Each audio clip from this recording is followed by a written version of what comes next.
What's going on, guys? It's Danny, or Wi-Fi Astronaut, back here again today for another video. And today we are going to be going over some tips for your first wholesale order. Just kind of some short, quick bullet point tips on how to act, what to do, and how to make sure it goes smooth. So let's get straight into it. So the first one is you're going to want to keep this order, in my opinion, you're going to want to keep it short and sweet, right? You don't want to order half the fucking catalog right off the bat. You want to keep it short, keep it to a few products, right? Don't go crazy. Keep it to a few products because, again, you're just testing out this supplier. The same way they're testing you out, you're testing them out. And if you're prepaying like I am to get those better discounts, you may not want to order half the catalog, even if it's profitable, because, there's a chance they may get delayed. They may take your money. They may take weeks to come in, and then you're kind of screwed. You got to pay it out, and then you got no more money to buy any more products. So you want to keep it short and sweet. The same way they're testing you on, your ability to order and keep fulfilling purchase orders and such, you want to be testing them as well. Unless it's a big national distributor, and let's say you were referred to it by a friend, then you can trust them. But if not, I would say the same way they're testing you, you want to be testing them, right?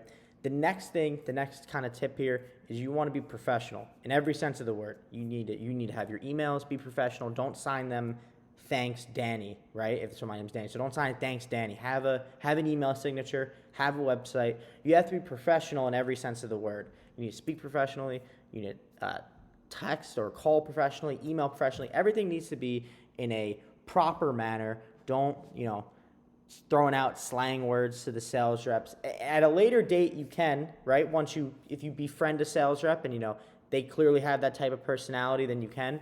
But sometimes you got to be almost like an actor, right? I hate to use that word, but sometimes you got to play a part. You got to fulfill a role that, how they want to see you, and you got to fulfill that role. So if they're extremely professional over the phone, using big words and such, you got to do the same. It just kind of is what it is. If they're not, if they're more friendly, if they're more relatable, maybe you can tell they're close to age. So in me, if I could tell they're close to my age, then I'll be more relatable. But at the end of the day, you want to be as professional as possible. You can't go wrong with starting off being professional, but you can go wrong starting off just like if I was just being myself on the phone, cracking jokes or whatever, it may not go over so well. The third tip here is know what you want, right? So you're going to want to know the products you want to order.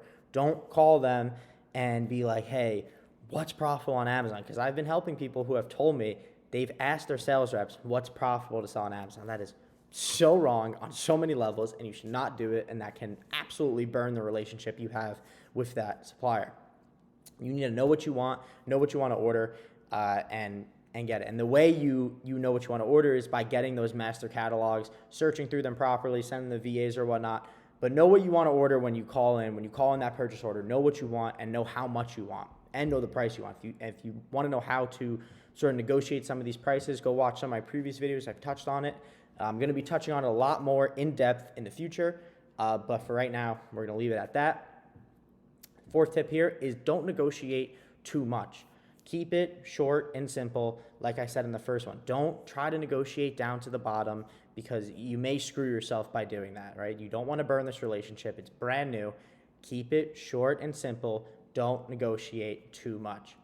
Fifth one here, this is, you don't really need this, but you should have it. Have a commercial address. They may not even ask for it, but a lot of times, I'm assuming they might type in your address to see where it's at. Have a commercial address, so when they type it in, they see a warehouse, not your house, because then they may not like that. They may not be wanting to ship to a residential address. Even if they can ship there, they may not want to deal with someone who's shipping out of a house, because they may not see you as someone who's the ability to scale and grow with the relationship. So have a commercial address, whether that's a prep center or somewhere else. Get a commercial address to ship products to. The next thing here is to reorder quickly, right? You want to reorder quickly because you want to show that you want this relationship to grow. You want to put more money in the salesperson's pocket so you can put more money back into your pocket through discounts.